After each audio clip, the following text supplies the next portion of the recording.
중앙선거관리위원회에 따르면 지난 넉 달 동안 인터넷이나 SNS를 통해 확산된 가짜뉴스가 무려 3만 건이 넘는 것으로 나타났습니다. 가짜뉴스에 너무 오버하시면 정치 공작에 의심을 받게 됩니다. 대선이 막판으로 갈수록 가짜뉴스는 더욱 기승을 부릴 것으로 보입니다.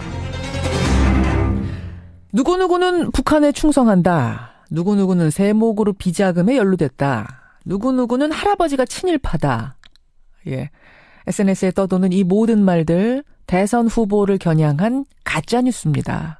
선거가 막바지로 치달으면서 가짜뉴스 흑색선전 난무해서 걱정인데요. SNS의 영향력이 커지면서 그 전파 속도 역시 대단합니다.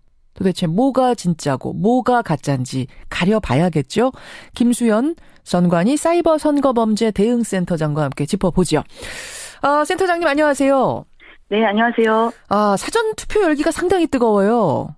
네, 그렇습니다. 예, 그래서 지금 그 가짜뉴스 이야기 하기 전에 몇 가지 좀 확인을 해 주셔야 될 게 있습니다. 뭐냐면은, 사전 투표 용지가 두 가지 종류다. 이런 의혹이 어제부터 SNS를 중심으로 확산되고 있습니다. 그러니까, 칸이 벌어져 있는 것, 간격이 벌어져 있는 것과 딱 붙어 있는 것 두 가지 종류가 있다. 이게 사실인가요? 네, 전혀 사실이 아니고요. 현재 사전투표소에서 받아보실 수 있는 투표 용지의 용지는 예. 후보자 간의 여백이 있는 그 여백이 0.5cm 간격입니다. 예. 그 후보자 간의 여백이 있는 사전투표 용지만이 배포가 되고 있고 그 투표 용지에 투표하시고 있다는 것을 말씀을 드리겠습니다. 예전에는 그 후보자 간의 간격이 없는 투표 용지가 있었던 적이 있었는데 예.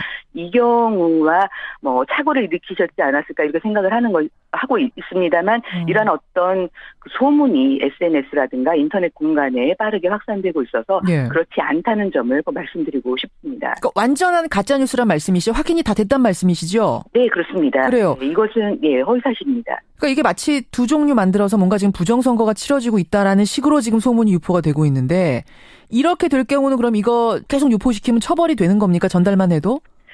선거법에 위반이 된다든가 이런 것에 대해서는 저희가 적극적으로 검토를 하고 있습니다. 그런데 이것은 어쨌든 간에 허위사실이기 때문에 예. 공직선거법 또는 어떤 다른 기타 법에 따라서도 처벌될 수 있는 그런 여지도 있기 때문에 유포를 하신다거나 이런 점에 대해서는 또 저희 선관위가 엄정하게 대응할 것이라는 것을 말씀을 드리겠습니다. 예.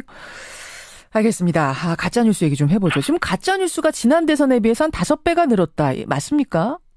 네, 그렇습니다.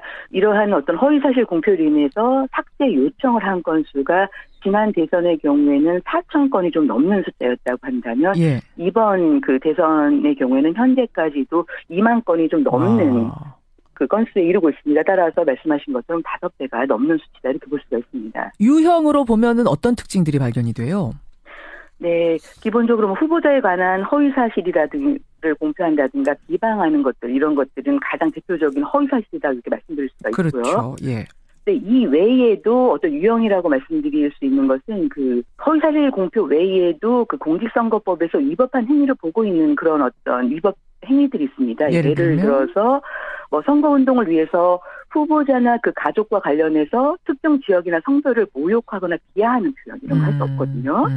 또 선거에 관한 여론조사 같은 경우에는 그 신뢰성이나 객관성을 담보하기 위해서 표본수라든가 조사 방법 등 함께 공표하도록 하고 있는데 위반한 경우 등 이런 것도 있다는 것도 말씀을 드리겠습니다. 그러니까 제가 특별한 공인이 아니에요. 일반인인데 네. 예를 들어서 어느 기관의 조사 결과를 이미 공표가 된 그 조사 결과를 제 SNS에다가 써서 올리는 것 이거는 괜찮습니까? 아닙니다. 그런 경우에도 지금 말씀드린 것 같은 어떤 표본수라든가 조사 방법들 함께 인용해서 해야 돼요. 공표를 해야 되기 때문에 일반인이라 하더라도 그런 어떤 여론조사, 선거에 관한 여론조사를 공표하는 경우에는 이런 것을 준수해야 된다 이렇게 말씀을 드리겠습니다. SNS 그러니까 무슨 페이스북이니 트위터니 이런 거에 올릴 때 다 그것도 같이 적어야 된다.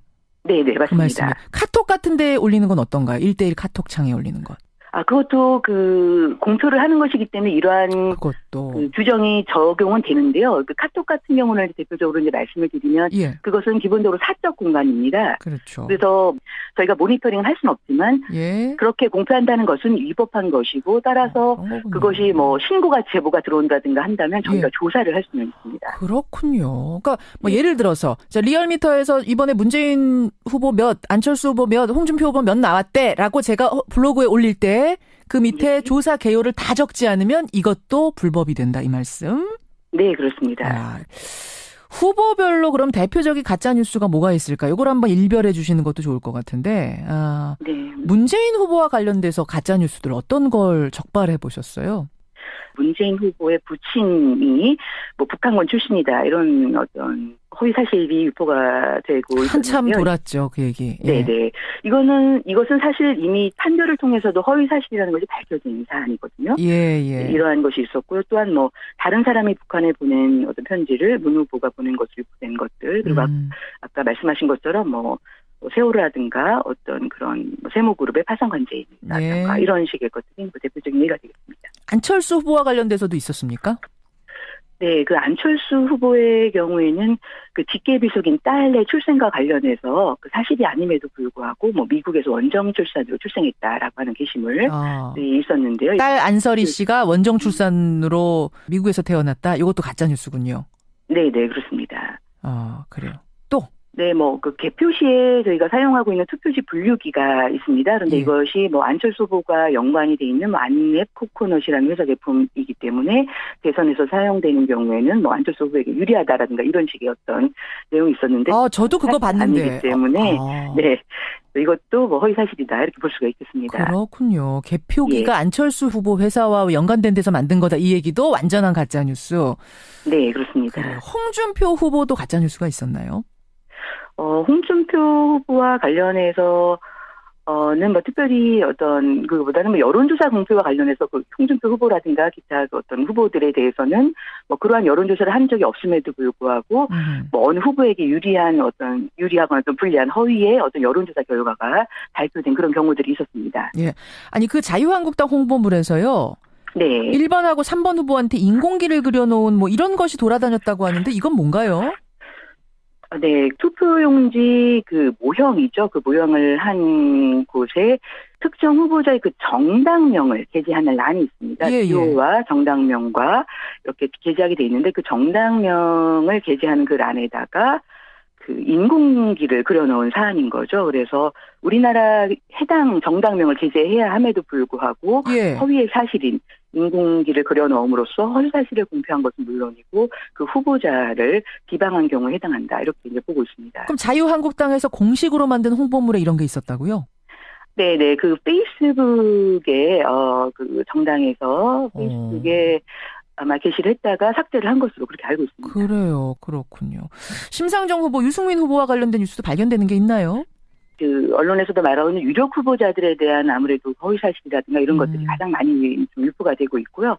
그 말씀드린 후보자들에 대해서는 뭐 크게 어떤 가짜 뉴스라고 할 수 있는 것들은 뭐 크게 있진 않다 이렇게 말씀드리겠습니다. 그러니까 지금 말씀하시는 것만 봐도 결국은 지금까지 사실 양강구도였잖아요. 문재인, 안철수 양강구도. 유력 후보에 대해서 가짜 뉴스가 집중적으로 생산이 됐구나라는 거를 느낄 수가 있는데, 가짜 뉴스란 게 결국은 일종의 불법 낙선 운동을 하는 거죠. 네, 그렇습니다. 조금 더 자세히 이제 말씀을 드리면 그 공직선거법상 허위사실 공표죄라고 하는 것은 당선 또는 낙선 목적으로 허위사실을 공표하는 것을 금지를 하는 것이고요. 따라서 당선 목적으로 유리한 허위사실을 공표하는 경우도 사실 해당이 되고요. 또한 말씀하신 것처럼 낙선 목적으로 어떤 불리한 허위사실을 공표하는 경우 모두 처벌이 되는 것이다 이렇게 말씀드리겠습니다. 근데 이게 최초로 만든 사람 말고 그냥 누군가한테 받은 글이라고 받아서 돌리기만 해도 처벌이 되나요? 네, 그렇습니다. 공표라는 것이죠. 허위 사실을 공표하는 경우에 죄가 되는 것이기 때문에 공표라는 의미는 허위 사실을 처음으로 생산해서 공표한 경우 외에도 단순히 이를 전달해 받았는데 허위의 의심이 있음에도 불구하고 이를 다시 또 유포한다면 그것은 다른 사람에게 공표하는 경우에 해당하기 때문에 이것 또한 처벌의 대상이 됩니다. 개인적인 블로그라든지 그 페이스북, 트위터 이런 건 물론이고 카톡에서도 금지다라고 말씀하셨는데 적발을 어떻게 하십니까? 페이스북, 트위터 또는 블로그 등과 같은 오픈된 공간, 개방된 SNS라든가 인터넷 공간은 TF팀을 꾸려서 인터넷 공간을 모니터링하는 방법으로 이렇게 열심히 적극적으로 하고 있습니다. 근데 다만 카톡이나 폐쇄형 밴드와 같이 그 폐쇄형인 경우에는 개인의 사적 공간이기 때문에 이러한 허위 사실이 유포된다는 신고가 저희 위원회에 접수가 된다면 예. 그때 저희 위원회가 조사권이라는 권한이 있습니다. 예. 선거범죄가 있다고 하면 조사할 수 있는 권한인데요. 이에 근거해서 조사를 통해서 단속을 하고 있습니다. 그래요. 이게 가짜 뉴스다. 판별할 수 있는 뭐 팁을 좀 주신다면요. 그 말씀하신 것처럼 뭐 후보자에 관련된 어떤 새로운 정보, 또 약간 의심되는 정보가 있다면 일단 어떤 정규 우리가 말하는 어떤 언론사 등의 이러한 정보가 혹시 있는지 또는 언론은 이러한 것을 어떻게 보도하는지에 대해서 한번 살펴보시고 검색을 해보시고. 예, 그렇죠. 또 한 번쯤 진지하게 고민을 해본다면 네. 어느 정도는 해결이 될 수 있지 않을까 이런 생각을 하고 있습니다. 이게 가짜 뉴스인지 정말 모르고 내가 누군가한테 돌렸다. 이런 경우도 처벌이 되는 거예요? 엄격히 이제 말씀을 드리면 말씀하신 것처럼 범죄이기 때문에 그 허위에 대한 고의성이 있어야지만 범죄가 되는 겁니다. 그렇죠. 예, 예. 네네. 그래서 저희가 예를 들어서 어떤 그 조사, 아까 말씀드린 것처럼 그것을 유포돼서 허위 사실인 것을 유포한 경우에 그 조사를 함으로써 그 사람이 어떤 허위 인식이 있었는지 이런 것을 이제 조사를 합니다. 그런데 말씀하신 것처럼 정말 몰랐다라고 이제 한다면 예. 뭐 이제 무죄가 될 수도 있겠지만 기본적으로 어떤 허위 사실이라고 한다면 우리가 그 고의의 개념을 뭐 미필적 고의다라고 표현해서 예, 이것은 어느 정도 허위일 수도 있었다. 근데 이것을 뭐 검색 같은 걸 통해서 하나도 하지 않고 그냥 그대로 유포한 경우는 사실은 어느 정도 미필적 고의가 있다고 이렇게 볼 수도 있기 그렇게 때문에 보는 거군요. 네, 항상 좀 유의하셔야 된다 이렇게 말씀을 드리겠습니다. 강남구청장 같은 경우에 이런 가짜 뉴스 중간에 전달했다가 지금 재판에도 오르고 있는데 결국 네. 이런 부분을 가리겠군요. 이게 미필적 고의냐, 고의냐, 아니면 진짜 몰랐던 거냐, 이런 걸 법정에서 가리게 되겠군요. 네, 그렇습니다. 알겠습니다. 자, 여러분 가짜 뉴스가 판치고 있습니다. 이럴 때일수록 더 현명하게 우리가 가려내야 된다는 거 오늘 선관위와 함께 알아봤습니다. 센터장님 고맙습니다. 네, 고맙습니다. 예, 선관위 대단합니다. 도대체 뭐가 진짜고 뭐가 가짜인지 가려봐야겠죠. 김수연 선관위 사이버 선거범죄 대응센터장과 함께 짚어보죠. 센터장님 안녕하세요. 네, 안녕하세요. 사전 투표 열기가 상당히 뜨거워요. 네, 그렇습니다. 예, 그래서 지금 그 가짜 뉴스 이야기 하기 전에 몇 가지 좀 확인을 해주셔야 될 게 있습니다. 뭐냐면은 사전 투표 용지가 두 가지 종류다. 이런 의혹이 어제부터 SNS를 중심으로 확산되고 있습니다. 그러니까 칸이 벌어져 있는 것, 간격이 벌어져 있는 것과 딱 붙어 있는 것 두 가지 종류가 있다. 이게 사실인가요? 네, 전혀 사실이 아니고요. 현재 사전투표소에서 받아보실 수 있는 투표 용지는 예. 후보자 간의 여백이 있는 그 여백이 0.5cm 간격입니다. 예. 그 후보자 간의 여백이 있는 사전투표 용지만이 배포가 되고 있고 그 투표 용지에 투표하시고 있다는 것을 말씀을 드리겠습니다. 예전에는 그 후보자 간의 간격이 없는 투표 용지가 있었던 적이 있었는데 예. 이 경우와 뭐 착오를 일으키셨지 않았을까 이렇게 생각을 하고 있습니다만 이런 어떤 그 소문이 SNS라든가 인터넷 공간에 빠르게 확산되고 있어서 예. 그렇지 않다는 점을 꼭 말씀드리고 싶습니다. 그러니까 완전한 가짜 뉴스란 말씀이시죠? 확인이 다 됐단 말씀이시죠? 네, 그렇습니다. 그래요. 네, 이것은 허위 사실입니다. 그러니까 이게 마치 두 종류 만들어서 뭔가 지금 부정선거가 치러지고 있다라는 식으로 지금 소문이 유포가 되고 있는데 이렇게 될 경우는 그럼 이거 계속 유포시키면 처벌이 되는 겁니까? 맞습니다. 유형으로 보면은 어떤 특징들이 발견이 돼요? 네, 기본적으로 뭐 후보자에 관한 허위 사실이라든가 공표한다든가 비방하는 것들 이런 것들은 가장 대표적인 허위 사실이다 이렇게 말씀드릴 수가 있고요. 그렇죠. 예.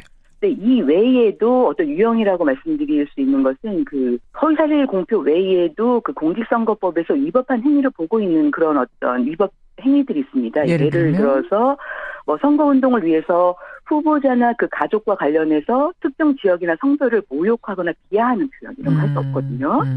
또 선거에 관한 여론조사 같은 경우에는 그 신뢰성이나 객관성을 담보하기 위해서 뭐 표본수라든가 조사 방법 등 함께 공표하도록 하고 있는데 위반한 경우 등 뭐 이런 것도 있다는 것도 말씀을 드리겠습니다. 아까 제가 중앙선거관리위원회에 따르면 지난 넉 달 동안 인터넷이나 SNS를 통해 확산된 가짜 뉴스가 무려 3만 건이 넘는 것으로 나타났습니다. 가짜 뉴스에 너무 오버하시면 정치 공작에 의심을 받게 됩니다. 대선이 막판으로 갈수록 가짜 뉴스는 더욱 기승을 부릴 것으로 보입니다. 누구누구는 북한에 충성한다. 누구누구는 세모그룹 비자금에 연루됐다. 누구누구는 할아버지가 친일파다. 예. SNS에 떠도는 이 모든 말들 대선 후보를 겨냥한 가짜뉴스입니다. 선거가 막바지로 치달으면서 가짜뉴스 흑색선전 난무해서 걱정인데요.